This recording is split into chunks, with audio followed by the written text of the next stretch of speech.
zināšanas vaina, stāstu vaina, smaku stāstu. Mums ir diezgan topā jāatzīst, Evelīna, ne? Jā, nu tomēr ik pa brīdim kādu moka smakus, un es arī pati, kā lai pasaka, esmu bijusi Saules pusē, un tur arī cilvēkus stipri vien nomoka kāda, nu, pabaisa smaka.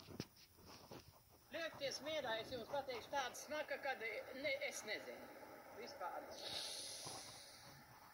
Mēs dzīvojam Rietumielā, kas ir tur Olga augšā. Ziniet, kā tur smird? Vispār es nesaprotu. Man liekas, ka šogad vispār ir nenormāli. Vienkārši ir nenormāli. Saldiniekiem pa pilsētu jāstaigā gluži vai ar aizviestiem deguniem.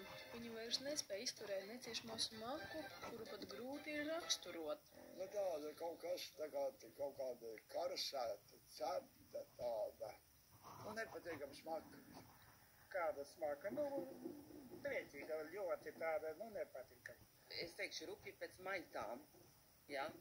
Man liekas, pēc tādām, nu, kaut kādām smirdīgām, jā, riebīgām tādām, nu, smaka ir tiešām. Es nezinu, ko viņi tur dara, bet tā kā dzīvniekus dedzinātu vai nu, šausmīgi tāda, nav tā, ka, teiksim, koku smarža, teiksim, būtu, ka dedzinātu vai kaut kādas krūmi vai zāles, bet tā kaut kas tāds, nu, šausmīgi tāds riebīgs. Vietējie iedzīvotāji zina teikt, ka smaka ir atkarīga no vēja virziena. Visvairāk to varot sajust tieši vakara pusē un naktī. Šobrīd pulkstenis ir 11 tādēļ, pagaidām gan neko nevar sasmaržot. Nē. Vispār man ir ožas traucējumi. Es maz ko saužu, man nav ko prasīt. Vispār katru dienu. Šodien arī no rīta pamodas 5, 5:30 aizgāja lauku, už jūt. Nepietiek jau, ka mums riņķī kaut kas dedzina arī, jā. Es pamožos, man viss iekšā guļamistabas smird pēc dūmiem, jā. Un vēl tā smaka. Nu, tas ir vispār vaiprātīgi. Ir vaiprātīgi, teikšu, kā ir. Protams, iedzīvotājs zina, no kurienes smaka rodas. Vietējā uzņēmuma, kas darbojas jau gadiem ilgi. Sākotnēji ar gaļas atlikumu un kritušo dzīvnieku pārstrādi, taču šobrīd ražo zivju miltus un eļļu.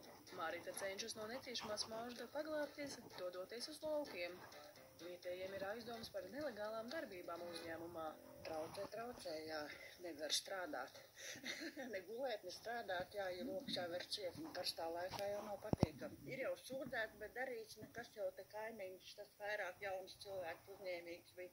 Viņš pat naktī brauca un sauca municipālo policiju, lai nāk, teiksim, pasmaržo, kā viņi jūtās. Neesmu informāciju pārbaudījis, bet informācija tāda, ka tad, kad nākot kaut kas virsū, kaut kādi zaļie, kaut kas tam līdzīgs, viņi tos filtrus nomainot.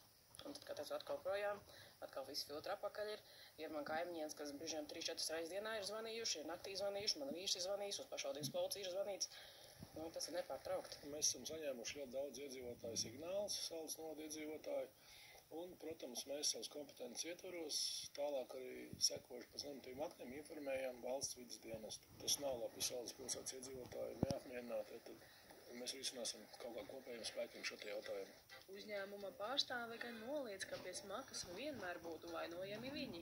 Turklāt mēģinot pārliecināt, ka smaka nemaz nav tik briesmīga, kā to raksturo iedzīvotāji. Kā jebkura ražotne, viņa veido kaut kādu savu veidu smaržu. Vienam tā ir smaka, otram tā ir smarža.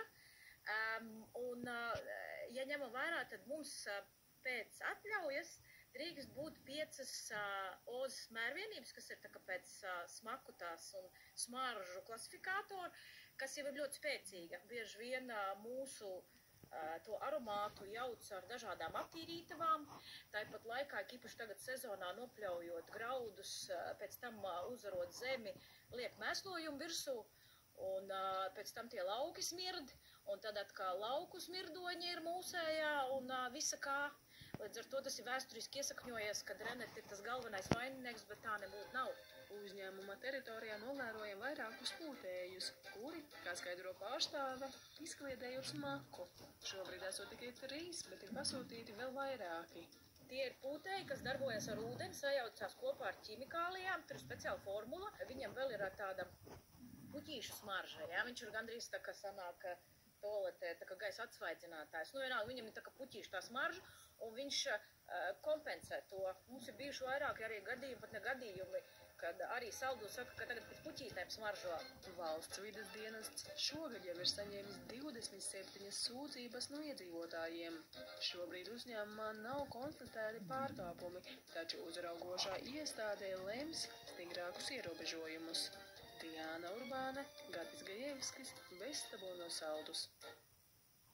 Jā, smaka vai smarža? Nu, Smuks. Mēs pagājuši vasara ar Egonu braucām Saldu filmēt. Es saku, ka tā bija smaka tomēr. Nu, bija baisā smaka. Un Agnes ir no Saldas puses, un mēs un Agnes mammas atved vēl maizītes, un mēs tieši spriedām, nu, ka traki, nu, nevar izturēt to smaku, un cilvēki tur dzīvo turpat, tai smakai blakus. Tā kā mēs esam divi, kur saka, tā tomēr ir smaka. Šitam nebūs turpinājums. Bet uzņēmuma pārstāv lūdzu iedzīvotājs ziņot, ja jūt to smaku, skriet uzreiz pie viņiem, teikt, viņi mēģinās kaut kā tikt ar to galā. Saldu smakas stāsts iedzīvotāji jau ilgi sūdzās, un ilgs stāsts sanāk